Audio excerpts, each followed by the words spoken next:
Hey, welcome to BACKtalk, the premier podcast from successful Black Parenting Magazine. We feature in-depth conversation and expert insights on crucial topics for Black families. We're ranked one of the top 4 Black family podcasts on FeedSpot.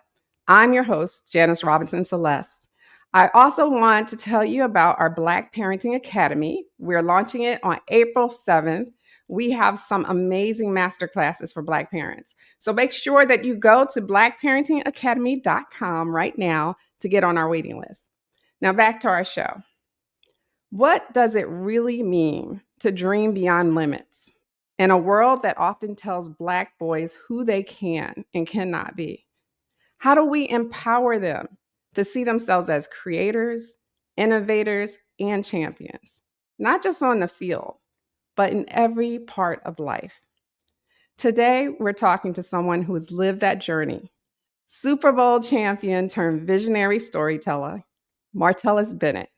From dominating the NFL to writing Dear Black Boy, a children's book, and reshaping Black imagination through storytelling, he's here with us today to share how we can help our children dream big and break barriers. So let's jump right into today's show.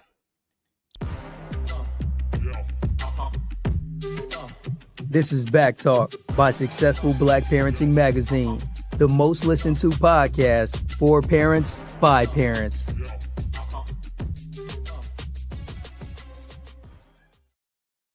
We have Super Bowl champion Martellus Bennett. Welcome to the show. Hello, thanks for having me, Janice. I'm so glad to have you. The book is beautiful. All right, but first of all, let me just stop for a minute. This is it. Look how beautiful. Look how beautiful this is. I love this gold, right? This attracts moms, by the way, if you don't know. We love texture and glitter. Anything that's shiny. So that's number one. You did right. That was good. So that's a good choice. But thank you. Yeah. Now I'm going to ask you some questions first. The first question is going to be about for dads and listen out there, sports fans, and then we're going to get right into the book, okay? Because you had such a dynamic career, from NFL star to award-winning creative.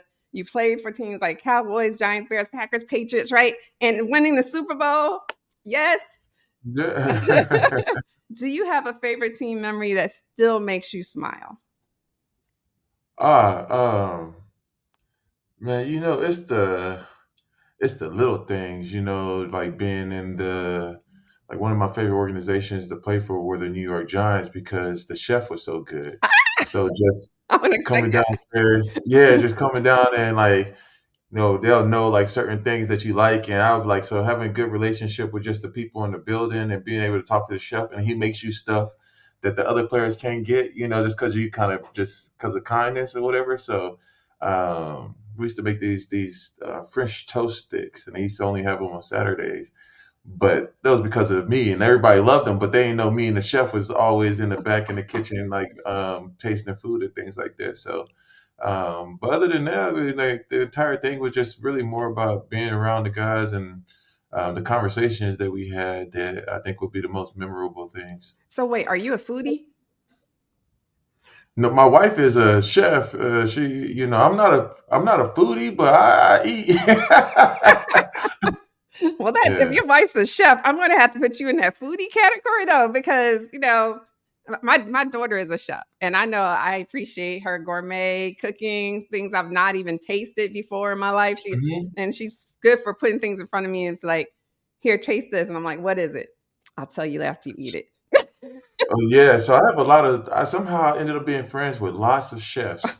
Like a lot of my friends have restaurants, and they'll call me in because I'm very honest when you ask me to taste something. So I think they like my honesty because it's kind of funny with my honesty and a little bit to them or whatever. But I get to taste a lot of good food around the cities everywhere I go. I end up knowing chefs. Well, that's not a bad friend to have, like several chefs in your life, Yeah. right? Well, let's get into the book a little bit. So what inspired your transition from football to storytelling? Can you take us on that journey? Yeah, so I think I don't know if it really is a transition because I was writing books while I was playing. Oh, wow. So I wrote my first children's book while I was playing for the Cowboys, and then I wrote more throughout my entire NFL career. Hey AJ, which is now going to be a Disney series that's supposed to come out pretty soon. And so I was writing books the entire time. My whole thing while in the NFL, I retired to do it full time. So I was moonlighting as an NFL player, which was cutting into my time as a creator. So I was like, I need to go full time into my actual job. So that's when I decided to retire, and I wanted to live a life of making things. And I've been making things ever since I retired. So, but I started writing while I was playing. When my daughter was born, you buy more children's books and you go through all these children's books and then you start to realize, well, there ain't that many books with characters that look like her. And then a lot of the books of characters that look like her, they actually focused on the fact that they look like her.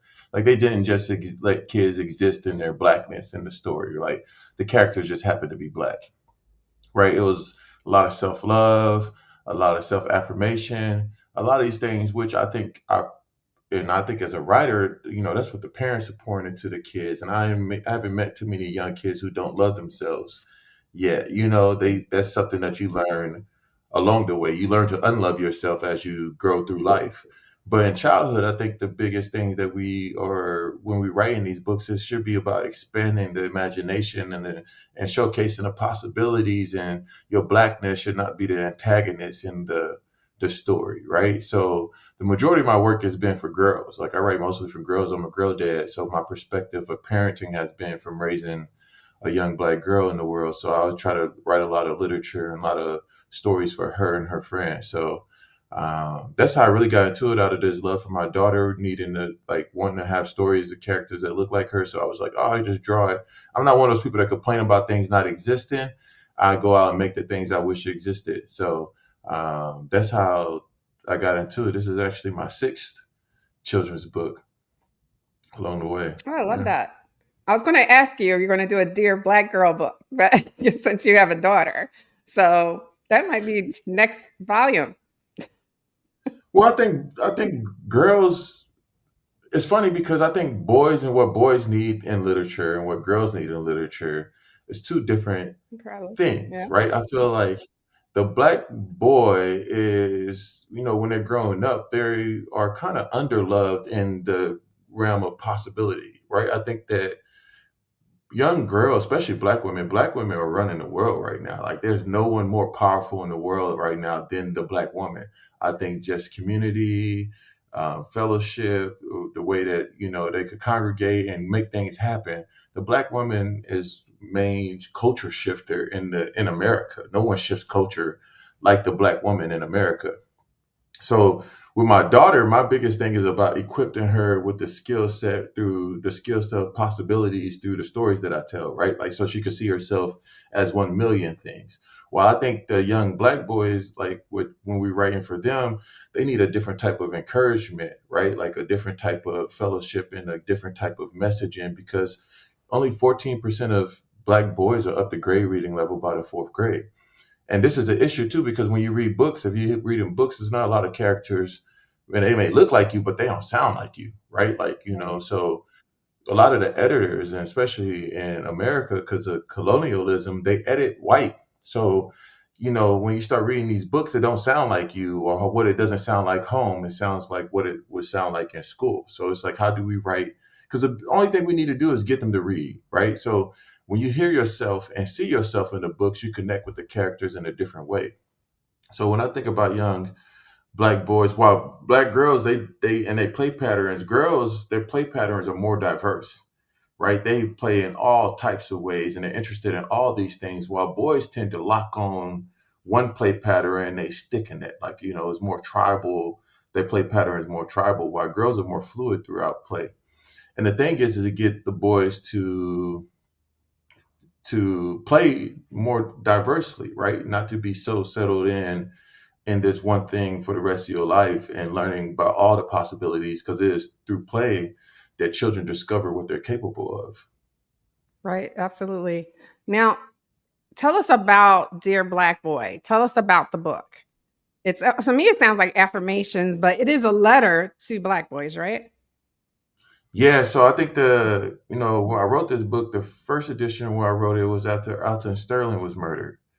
And the idea was like, what do you tell a black boy who might be seeing this right now? Like, what are the words of encouragement that exist when you look it around? And it's like every time I see a black man on the news or I hear about a black man, is at this time it was a lot of murders, a lot of police brutality going on, and then I think, what do you tell a young black boy who's trying to think about the future and move into the future, right? Like they have to move through the world differently, but at the same time, a lot of boys, they lean on the sports. So I want to use a sports metaphor in this concept of game of life. Like, how do you win at the game of life? And it's the biggest game that we all would play, right? Every sport career ends, but that doesn't mean that your life ends when the game is over, right?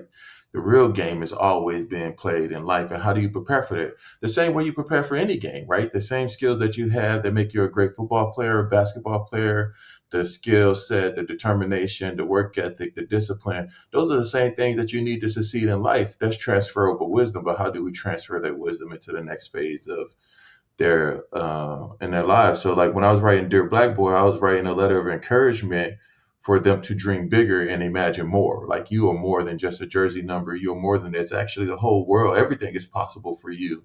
And you can do anything you want to do. So that was kind of like my idea of like uplifting the black boy in a way that they could see themselves in as many possibilities as possible. Right, I agree. Now, you said you were working on being a creator while you were playing football. So did you kind of know that this was going to be the end game for you? Because a lot of athletes struggle with what comes next after football. And with that said, I just want to go back because I was a high school teacher, right? And so of course we had like the winning football team in our area, which was the Flagler Palm Coast. I just give them a shout out. And but every kid, when I asked them what it is that they wanted to do when they grew up, especially our black boys, but mainly our black boys, it was always, I want to be a rapper, an athlete, most likely football in that area. And I said, so, okay, great. So what else do you want to do with that? That's great. But what else can you do? What do you want to do? I don't want to do anything else. That's all I want to do. I've been wanting to do this forever. Great. But you knew that you wanted to be a creator. So can you talk about that a little bit? Yeah, I think a lot of young black boys lock onto sports because it feels possible, right? Like there's a blueprint for it. Like we know what it takes to make it to the NFL or NBA, and you see a Mhm. lot of yourself in those fields. Like you could hear their stories, you could relate to them. Like, oh, his parents, the stories that they tell are the same stories that we may have in our own household. And then you have this idea of like, I can achieve this too. I actually think that boys that want to be athletes have to have the biggest imagination, because you have to be imagining that for a really long time and you have to be working at the same Yeah. time.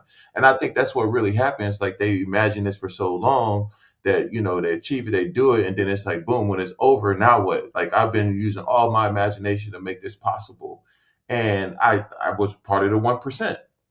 But the thing is, it's like when I say imagine more, it's like, yeah, you can do this, but you could also be doing this at the same time. Like there's no one direction for a black boy to run in. You could go into every direction of all your dreams.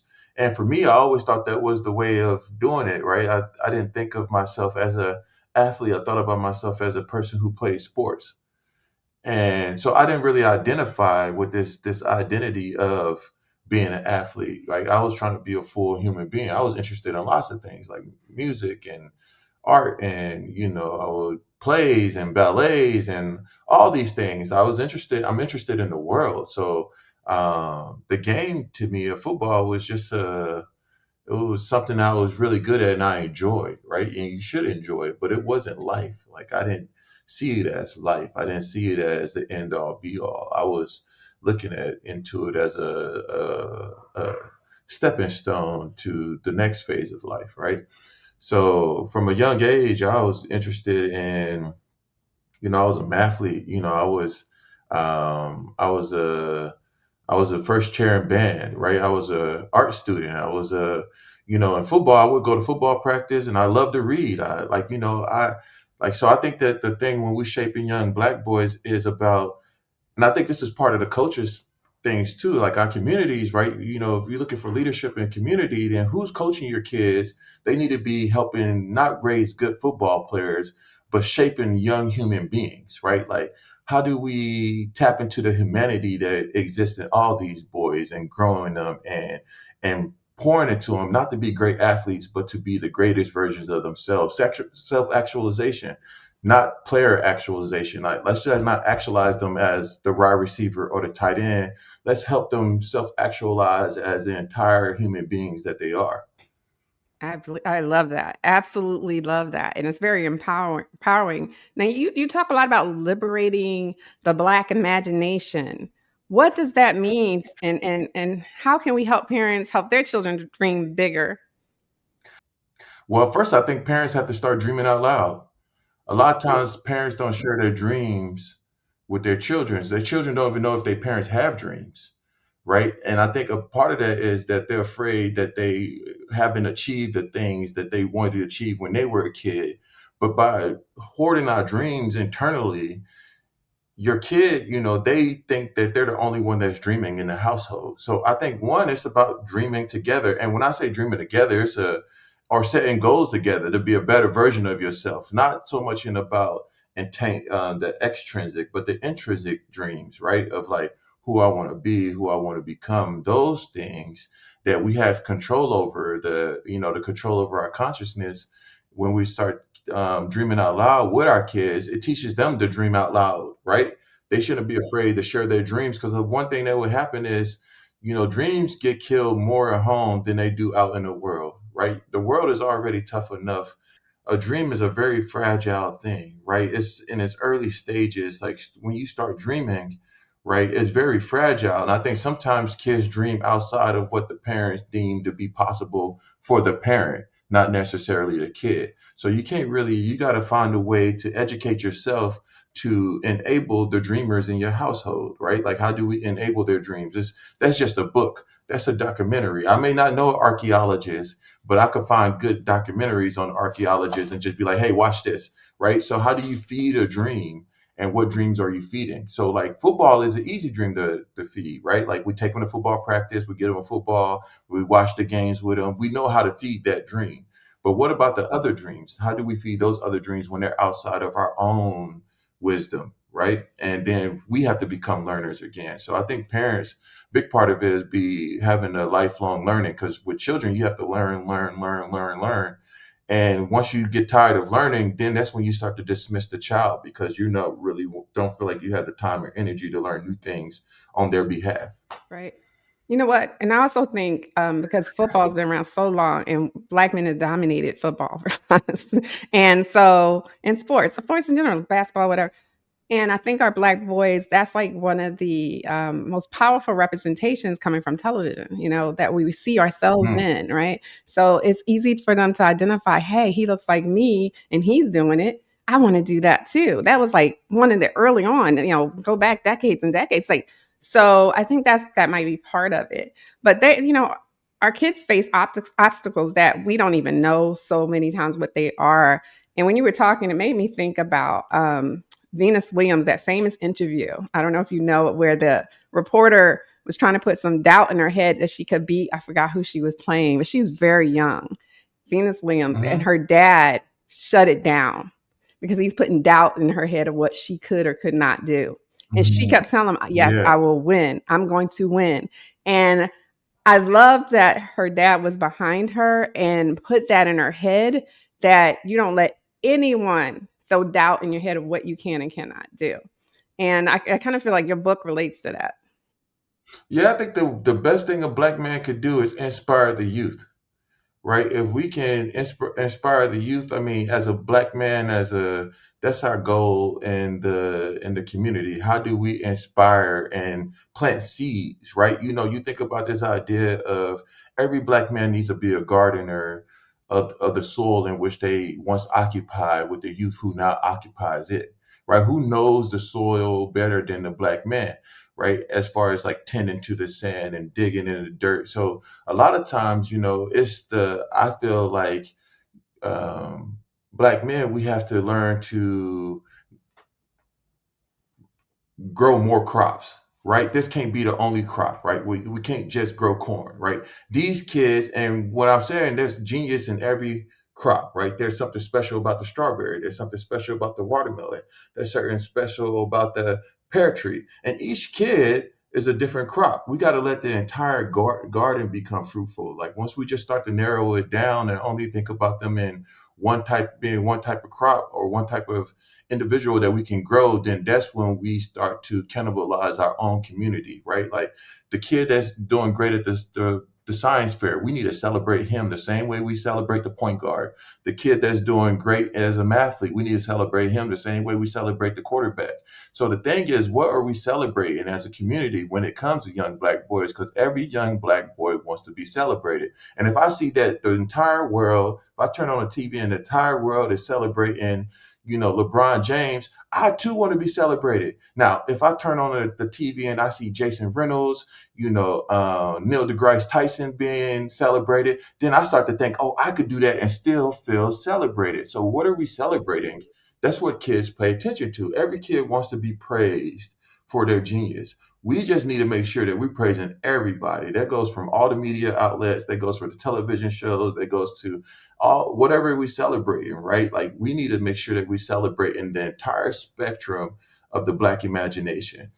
And or go back on your question because I don't really think when I talk about liberation of the Black imagination, I think it's the last phase, one of the last phases of liberation, right? What is it like to dream without limitations, right? Like if I want to write a book or I go work, a lot of times if you do work, then the work has to exist inside of the white imagination, right? What is it like when I could just imagine what I want to imagine and it's unprohibited by who any outside things. It's just my Black imagination and what I dream up and what I want to make. And I don't have to make it right for someone else to understand because they cannot understand it all the time, right? Like, and that's why I don't think representation is a thing. Like I don't do representation. All my work is a reflection of my life. Representation can only be done by someone who don't look like me. White institutions do representation. Black institutions, they paint reflections, right? That's a wholly different thing. It's only representation when I go through a white institute, right? If it's me doing it, and it's just because they're putting out representation. I'm putting out images and reflections from my childhood and my community. It's just a reflection. So, and I think that's the thing because all work, right? They will call it representation, but all work is a reflection of the creators and their existence.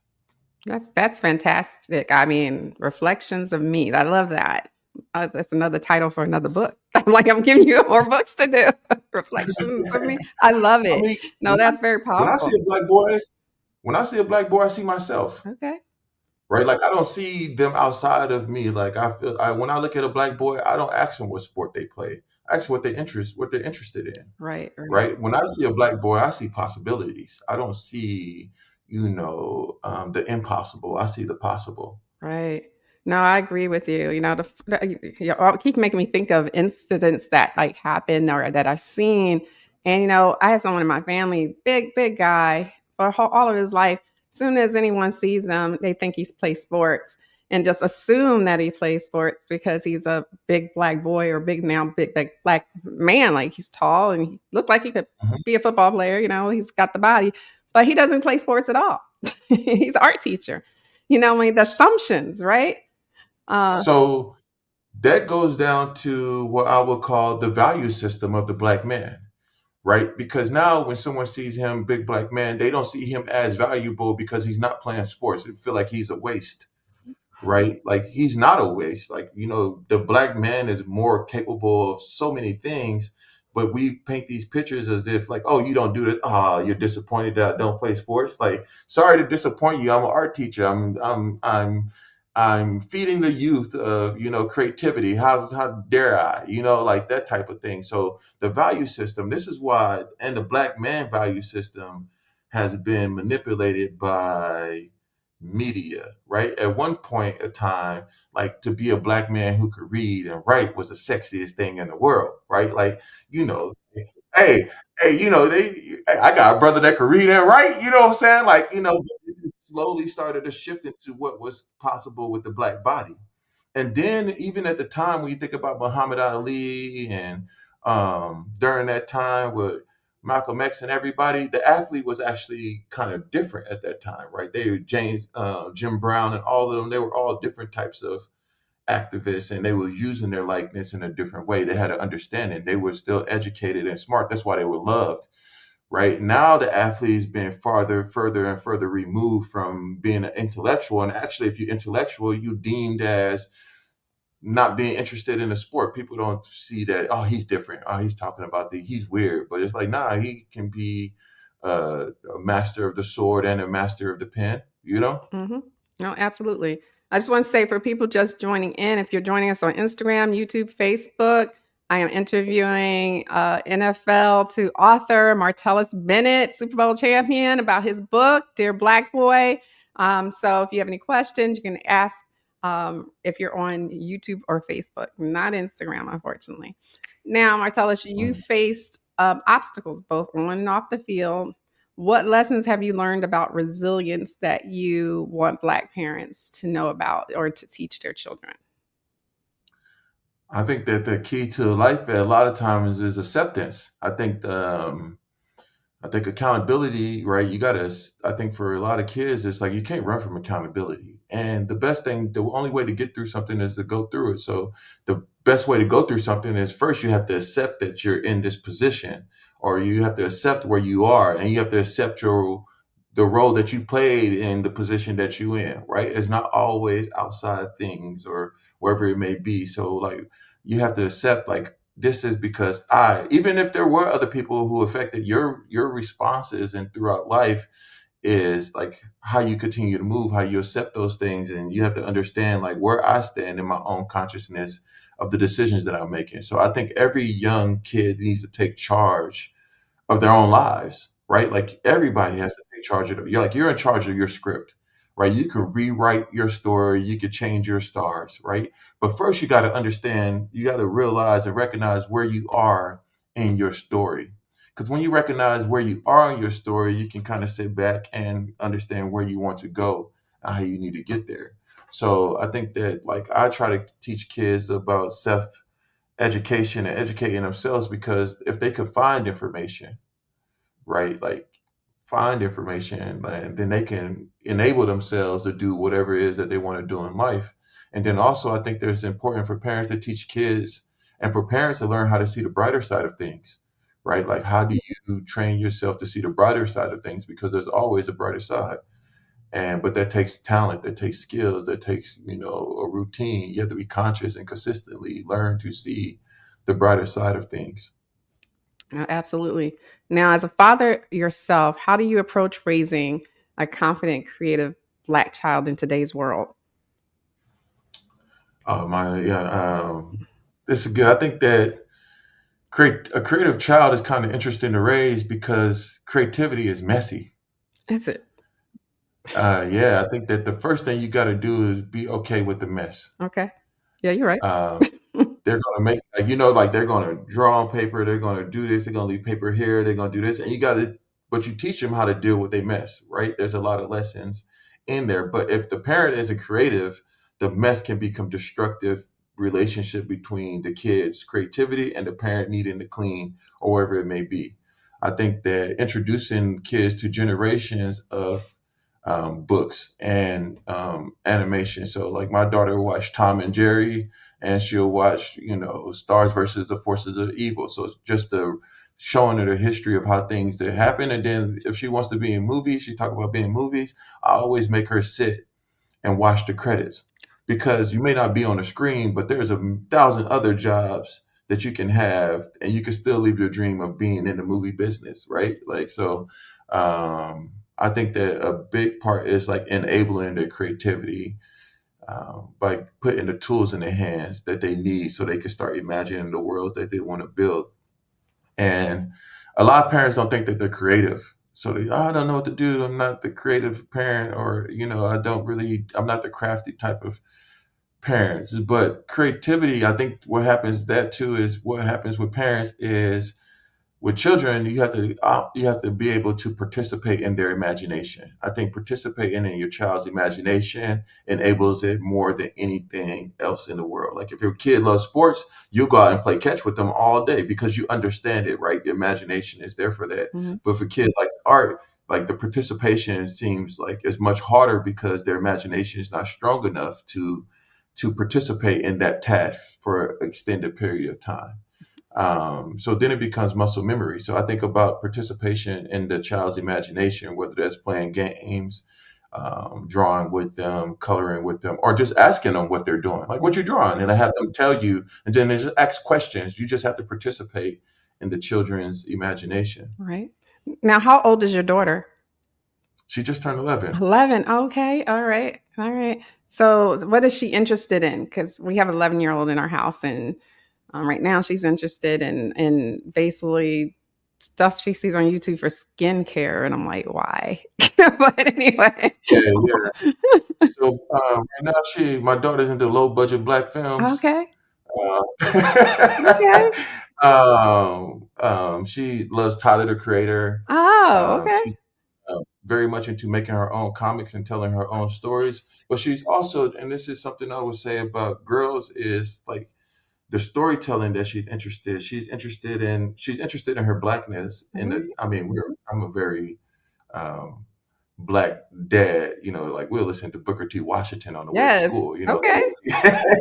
So she's very interested in like her identity and like what it means to be black. So she's kind of like watching movies, reading books, but the books that she likes are about, just life and kids that's overcoming obstacles in their life. So she's learning and trying to like, learn how to deal with life and navigate the aspects of life right now. So that's very interesting for her. And she's really into dancing. Like, I mean, you can't play even the intro song to a TV show she dances to. Like I just like, but we just let her dance, Really? like you got to learn to just let her dance. Like, Yes. I'll just be like, and participate at times. Like, all right, cool. Then sometimes you gotta be like, damn girl, I'm trying to watch TV. You come dance in the middle of the thing. So dancing is huge for her. She loves dancing, like That's just right. dancing all the time. Encourage that joy, nurture that. We love that. I absolutely love that. And you're raising a leader, which is fantastic by letting her listen to all of those wonderful things like Booker T. Washington. So that way she goes out in the world, she's ready. Anybody tries to question her history or whatever, she can correct them. I think that is so important. So important. I think it's important too. I think that as Black people, we have to be stewards of our history, right? Like, because if you let somebody else be the shepherds of your history, they only sell you the trauma. Like our past is littered with genius and ingenuity from the time that arrived in this country.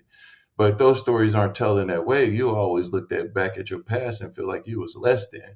Nah, you had circumstances, but them circumstances, the people that you come from, your ancestors, like their perseverance, their intelligence, they were geniuses, like to navigate a foreign land by stars, or to be able to put a map in a head with braids, or to be able to think about this idea of carrying cornbread with you to throw to get the puppies, the dogs chasing you to hush, like all these things that had to be created through trial and error over time, or the idea of having messages and quilts.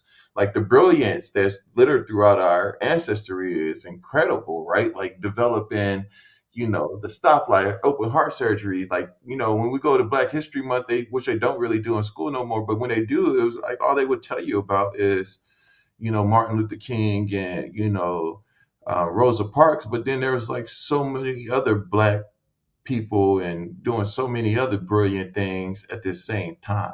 So I think it's our job to be stewards of our history and tell the stories in the way that we want them to be told. It's like when they just took Jackie Robinson off of the defense of the department's website.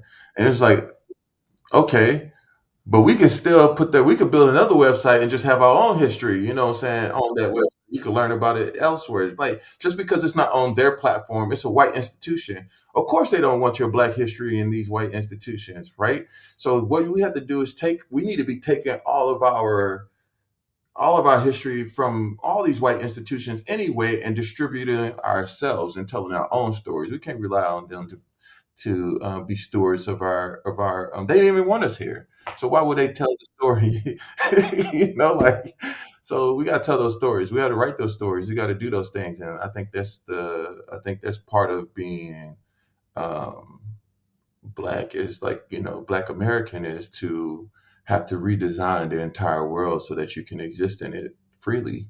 Yeah, we're creating our world. I do see a shift where we're now kind of forced to take all of our stuff back, and we all kind of are in this period of time, kind of coming. We're coming together, but we kind of withdrew. I see a big withdrawal on social media, especially from what's going on in the world. Like we're almost taking a hiatus back. Like we're just gonna wait and see what happens, and then we'll come out Mhm. and we'll be You're ready. right. We'll Yeah. pop out when we're ready.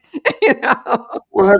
It's really like, I told y'all, y'all didn't want to listen. Right. But the thing is that like a lot of people, like you see, like oppression is new to certain groups of people, Yep. right? So they don't know how to protest. They don't know how to fight for something that, because they always had the thing, Right. right? They never had to fight for it. It was given to them. That's why it's called white privilege, Mhm. right? Like we had to go out and fight for those things and take those things. No one wanted to give them to us, Mm-mm. right? Now, when things are being taken from those who have always been privileged, they trying to figure out how do we go get these things back. And it's like, y'all want to call us now? Yeah. We're sipping our tea, learning our little fan dances, and we're like, yeah, we having a good time. We're like, oh, y'all need us? Call us about 4 years. we good. Anyway, that's off topic. But Black parents, we often struggle with balancing discipline and encouragement. And we were talking about encouraging the kids. How can we shift the narrative and foster creativity while instilling strong values with our children? So I think a lot of times why people put kids in sports is for that reason, right? To, to learn discipline, to learn, teamwork, to learn all these things that you learn through sports. But my thing is sports ain't the only way you can learn that. Like you can learn those lessons in theater, you can learn those lessons in improv, you can learn those lessons on a debate team, like wherever, what it takes to be great. It doesn't matter what it is that you decide to do in life. The attributes of greatness is the same across the board, right? Like the practice habits, the self-discipline, these things. I think boundaries, I think structure, most people don't realize that you're more creative in structure, right? Structure and limitations is where creativity happens, right? Like we can just have the entire spectrum to do whatever you want. It's hard to be creative. You don't know what to do. Right. But if there's these parameters, like you designing a house and it has this size of a lot, that's when the creativity comes in. Like, Mhm. okay, what can I do here? What can I figure and jigsaw these things together to make what I need to occupy this space? I think as parents is like, as far as when you working with children, when we working with children, I think that the biggest thing is that you got to realize that they don't know anything, right? Mhm. They start off, they just a raw computer that's ready to download data. And everything that we do in our lives is data that they downloaded. And at the early stages, they're developing their imagination and the data phase, right? We Mhm. call it the data. When what are we allowing them to download into their minds that is going to dictate how they see the world, right? So when we're working with children, discipline is a real thing, even for a creative child. Like you can't just go draw on the walls, and you can't just go draw on the floor and just be like, "Oh, it's creativity." Hell nah, they ain't creativity. You know what I'm saying? So it's just about being able to like coach them through things. Like you got to be willing to coach them through multiple things, and that's what being a parent is being a life coach for life. Absolutely. Absolutely. If you could speak directly to young Black boys today, because we're going to have some parents listening to our replays as well as we have some live, got a lot of people live on Instagram right now. What would you tell them about overcoming doubts and chasing their dreams? Hmm. I mean, doubt is. I think that it's for young black boys. I think a lot of times they have doubts because they don't know their history. Mm. A lot of times we feel like we're the first, right? But they don't realize how many people who look like them that they're standing on the shoulders on. So one of the best ways to empower them is to let them learn their history of greatness and blackness. Otherwise, if you just existing and you don't have a, a reference point, right? If you only could use white references, right? Like we have to be like, oh, the white version of this, or there's the white Walt Disney, the white this or the white that. When there is tons of black references, and when you could reference someone that looks like you, it empowers you in a totally different way. So I think part of it, and I think that's why sports is huge because there's a lot of black references that look like you. But then when it comes to wanting to be an astronaut or wanting to be, Arthur, you have to go down and look at the from Langston Hughes, James Baldwin, Walter D. Myers, all these people, and be like, oh, I can do it. They look just like me in the video game world. Jerry Lawson and all these guys. It's like, oh, they were building video games at the beginning of video games, right? Like, they was at the forefront. So like they already built, a platform for me to continue to build on top of. When you think that you're starting from scratch, that's when doubt really sets in. But when you know that it's possible because someone looks like you and you can have a reference point of their story and kind of like use the parallels in their story to propel yours, then that's the thing I think is huge for young black boys. More references of black men doing great things from the existence of time. I love that. That's fantastic. And you're a reference because you're not just an author, you're a filmmaker, animator, game designer, and so much more. And people probably don't know that about you. But what's next for you in the world of storytelling? Yeah, we try to tell people. I mean, really, I think I'm really interested in the video game aspect of interactive art. Doing more right now. I've been preparing to do more AR technology and more things around those aspects of live shows with AR technology and animation, kind of blending everything together. Been composing all the music for the video games and working with orchestra and those things like that. So like just blurring the lines between the imaginary and reality is what I want to do moving forward, right? You know, when things kind of exist in both, the digital realm and physical realm, and both realms connect that way, because you can't really get past the devices, right? But we can enable them to use the devices differently. Like, what are we doing with, and with technology and to be in technology, right? We don't see ourselves in technology, but we one of the biggest consumers of technology. Just kind of, going down to more, storytelling with technology and art and blending the two together to make really cool experiences. Okay. Okay. Where can our listeners connect with you, support your work, get a copy of Dear Black Boy? Like, are you on Instagram? I am. My Instagram is Mr. Tominoshi. Okay. And then also, I'm actually rebuilding the website right now. So tominoshi.com will be, um, I should launch that this weekend as well. So Nice. That's hopefully, here. I thought that was the illustrator. That's you? I'm both. I Yeah, I'm didn't the know author and that. illustrator. Okay. Yeah, yeah, yeah, yeah, yeah, yeah, yeah. So I draw and illustrate, but I've been transitioning to doing everything under Mr. Tominoshi I thought it moving was a forward. Japanese man that illustrates your book, but go ahead. No, it's the black man who fell in love with Japan. It's funny because when I get off a plane sometimes and it says Mr. Tominoshi, the guy just keeps holding up the sign. I'm like, that's me. That's me. He's just like, oh man, I did not think it was going to be you. That's Nah, funny. it was. But yeah, no, I do the illustrations and stuff as well. So Okay. I could draw too.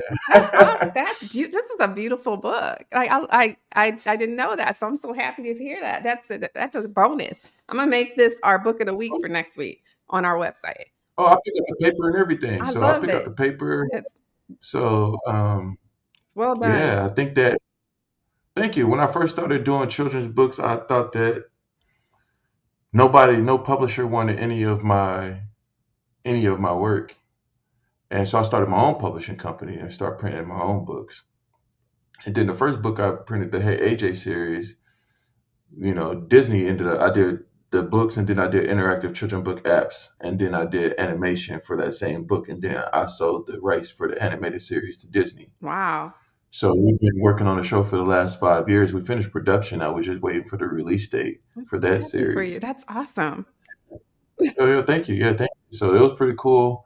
And Dear Black Boy, I feel like is another book that's I really wanted something that was really beautiful. I think that a lot of times I wanted to be strong but beautiful at the same time. And So it is. yeah, yeah. Thank you. No, Thank you. thank you. No, thank you for I'm glad we got that out because I thought you had it illustrated there for all this time. I didn't realize it. They didn't that wasn't made so to be clear to us. But I just want to thank you for being here today, Martellus. You're super creative.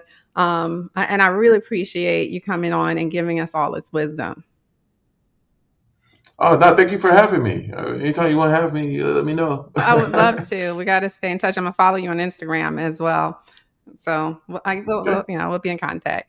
But stay tuned, hang out for a minute, because I want to thank all of you for joining us today too, and a big shout out to those engaging with us, those watching our replays.